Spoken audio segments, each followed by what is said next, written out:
Our worst fears have officially been confirmed as Zack Wheeler is set to miss the remainder of the season due to the blood clot issue that he is dealing with. Both the Phillies and Wheeler himself have made the announcement and sent their outlook from here, but we want to reflect on how this team can overcome such a seismic loss for the guy that has a case for their best overall player. With a pitching staff that is better suited to sustain this than most teams, I am still optimistic about this Phillies team. There is no doubt that this is a pretty gutting hit, something that does change the way that you should view the foundation of this team, but it is not time to throw in the towel just yet. So let's dive a little bit into what we know in the entire situation. We got a couple nice updates that I do want to highlight here. Starters coming from the MLB main account here that tweets out, the Phillies announced that Zack Wheeler has been diagnosed with venous thoracic outlet syndrome. Wheeler will undergo thoracic outlet decompression surgery in the coming weeks and will miss the rest of the season. Now, I won't lie that my first thought, coming from a Philadelphia fan, from a Sixers guy myself, I shivered when I saw thoracic outlet syndrome. Shout out to Markelle Fultz there, but nonetheless, there does seem to be a much more positive outlook this. That I think the biggest takeaway, and I will highlight a doctor's take on this, is this is an issue that there is a timeline for. This is not something that could derail his life or career, which was a legitimate fear when the news did first break. Now, the Phillies medical update that they provided, I think, is worth pulling up as well, as they say right-handed pitcher Zack Wheeler had a follow-up evaluation and received second opinions this week after his successful right upper extremity blood clot removal on Monday, August 18th. Wheeler was diagnosed with venous thoracic outlet syndrome, and the recommendation is to undergo thoracic outlet decompression surgery in the coming weeks. Details of the surgery are forthcoming. The timeline of a recovery from the surgery is generally 6 to 8 months. And I will note, I do think the Phillies try to leave the door open just slightly, just in case, but it would be pretty insane to have any sort of expectation for this guy pitching anywhere closer. Again, this is not a situation in which is a sore hamstring or, any sort of basic like sports injury that you're fighting through. This is a medical issue. Like, this is something that sort of supersedes the outlook on this, that you have to worry about the guy's actual life beyond just on the baseball diamond here. And I do think the Phillies have done a really nice job of keeping that clear. Now, Zack Wheeler himself chimed up on the situation, which I did appreciate here, that he sent out a post that said, "Thank you for all the support this season. It means the world to me and my family. As many of you know, I'll be having surgery in the coming weeks, which means I'll miss the rest of the 2025 season. It's tough news, but I'm grateful for all the love and well wishes I've already received. I'm locked in on the work ahead and can't wait to get back in 2026, ready to give everything I've got for this team and this city. Thanks for riding with us through it all." And I do love that he sent this, because I won't lie, there was a part of myself, and I think a lot of people who joined the speculation of, are we certain this guy is coming back? Do we know Wheeler, more so than just about any athlete that I can think of in the short term here, has been pretty open on that he plans to walk away at the conclusion of his contract, that he values family time, he values life after baseball, that it is a priority for him to get to there. I'm glad this does not appear, at least in the short term, at least in the current information that we do know, that this is not going to be something that points him to an early retirement.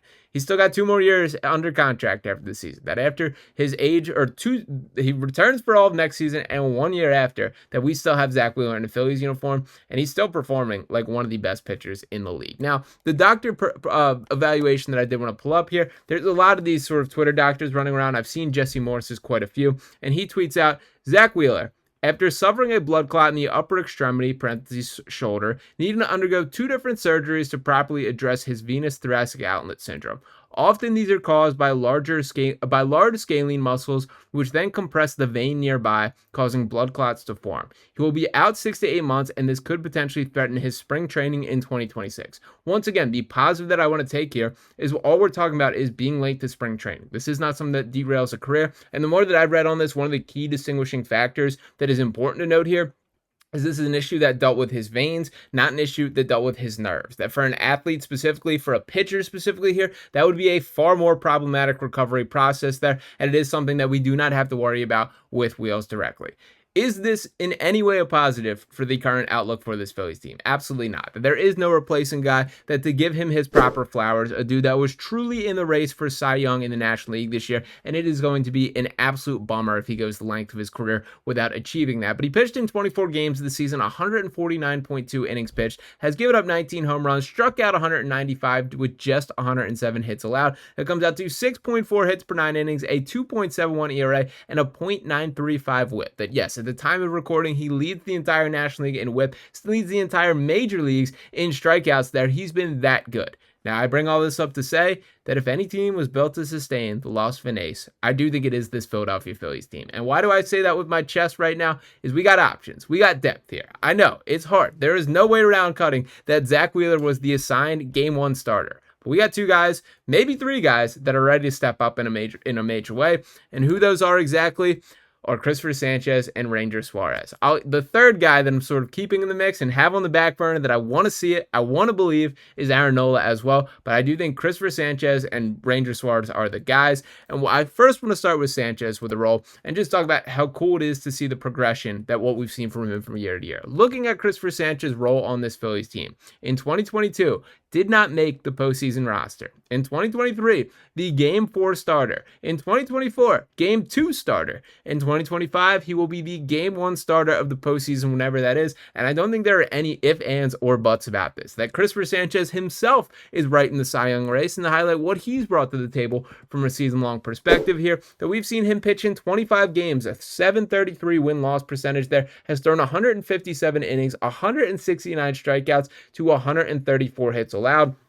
That comes out to a 2.46 ERA, 7.7 hits per nine, and 1.096 whip there. That is ace stuff, and he's been that level. He has pitched against the meat of some of the toughest lineups in the MLB and just mowed these guys down. That it's been really cool to watch his progression, that this was a guy who had the raw skill set when he got an MLB opportunity, when he was brought to the Phillies there, but he's just taken such leaps and bounds as far as his pitchability, learning how to set up different pitches, learning how to get guys to chase. What pitch do I need to set up the next? He's just gone masterfully improved in each of these categories in a way that has made him into one of the best pitchers in baseball straight up. It is time to start acknowledging that Christopher Sanchez is exactly that. This is not a good story. This is not a situation of a guy who has earned his he has earned his opportunity, absolutely, but this is not just a feel-good story. This is one of the best pitchers in baseball, and it's time we start talking about Christopher Sanchez like he's that, because he is exactly that. Now, Ranger Suarez, a bit of a different situation here. We know who Ranger is, and I will say right now, if you were to ask me, out of everyone, that you can ask anyone ever in the Phillies organization, you need one inning from some guy, Ranger Suarez is going to be my answer to that. There is this calm, cool, and collected feeling when he's on the mound that I just cannot see or cannot feel from anyone else. Now, the raw stats are not there in the same way for Ranger Suarez. That so far this season, he's pitched in 19 games, 119 innings pitched there, 111 strikeouts to 110 hits allowed, a 3.25 ERA, a 1.168, and 8.3 hits per 9 innings. Those are still very good numbers by like your average pitcher standpoint here. It's not quite what you're hoping for the front of the Phillies rotation there. But again, Ranger's a gamer, man. And we've seen him look like a gamer in recent games. And I'm recording this after he finished off against the Washington Nationals. And just to highlight the last two starts that we've seen from this guy, that today against the Nationals, going 7 innings pitched, 3 hits allowed, 0 earned runs, and 11 strikeouts, a career high. This comes after his August 18th start against the Seattle Mariners, which went 6.2 innings, gave up 4 hits, 2 earned runs, and 10 strikeouts. That's right, 21 strikeouts across his past 2 games pitched. And what stood out to me about Rangers' performance today, I don't know if I've seen him as just pinpoint accurate as felt like the case. He was just painting the corners on an every pitch basis, it felt like. His pitch count was so low. He was through like 58 pitches after 5 innings there and just cruising. That if the Phillies really needed him to, felt like he could have gone forever today. Now, I do think they were wise to get him out there. He still ended up touching the upper 90s for pitching, but I do think there was another situation this year where Ranger was feeling some tiredness on the arm. The bite looks back, the control looks back. He looks like the Ranger Suarez that we know, love, and expect to deliver in the postseason. Then comes the Aaron Nola conversation, and this one is a little bit more difficult. Now, a lot of times I will say that I think Aaron Nola gets a worse rep with the Phillies fan base than he deserves. That I do think when you look back historically across his tenure here, that there are very few pitchers that can give you the sample size, the amount of innings, and the level of production that he has achieved in a Phillies uniform here. That Aaron Nola has objectively been very good for this Phillies franchise. With all that said, I can't sit here right now and say with confidence that I believe this guy is going to be nails in a Game 3 setting, that this guy could be making that push to be a front-of-the-rotation starter. It has not felt like that with him on the field. Now, as I say that, I do feel more encouraged after his recent start than I have felt but just about all season with Aaron Nola here. The thing I will say about Nola is for these same reasons that I think that there's been a bit of an unfair reputation that has clung to him a bit. you have every chance in the world to prove that wrong. But I think, if anything, Rob Thomson would love to push Aaron Nola closer to the front, would love to give him an opportunity to step up and be an ace in a way that we've questioned if he can ever be that. And I think it's fair to assess that he hasn't really become that. Now is your chance, man. There is nothing stopping you. The opportunity is for the taking. And I also would be remiss if I did not throw Jesus Luzardo into the mix. I'm a little bit skeptical of the Jesus Luzardo experience at this point. This was a guy that I have great appreciation for. I think he looked unbelievable to start the season, like one of the better pitchers in baseball. He's still very valuable, that he's a key part of this team. But I do think some of the recent concerns, the pitching from the stretch, the tipping pitches, and the way that when he's off, he just gets whacked, is a real concern from a postseason perspective to me. He'll get the chance. He's likely your game 4 guy that I think we will see Jesus Luzardo start, but I don't feel the optimism that this guy can scale up to the front of the rotation the way I once did.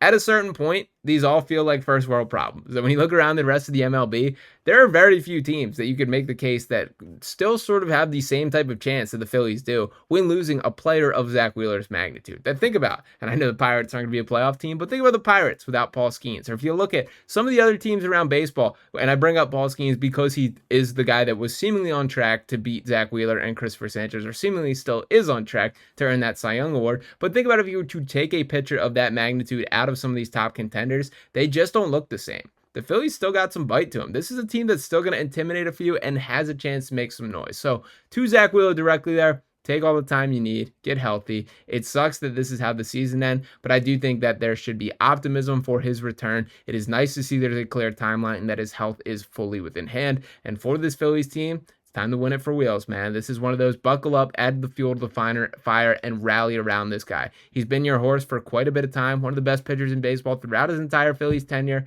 Now it's time to put him on your back the way that he has on his for quite a little bit of time. So let me know if you guys are with me in the comments and you still share the same level of optimism that I do. I do believe that this Phillies team is still going to be competitive, still going to be right in the mix, and it does suck to lose Zack Wheeler, but I don't think this sinks the season in a way that I think it would have for quite a few other teams. So let me know if you guys are with me in the comments. I appreciate you guys for tuning in as always. If you have not already, make sure you're hitting that subscribe button, drop a like on this video here, and I'll be back to talk with you next time. Peace.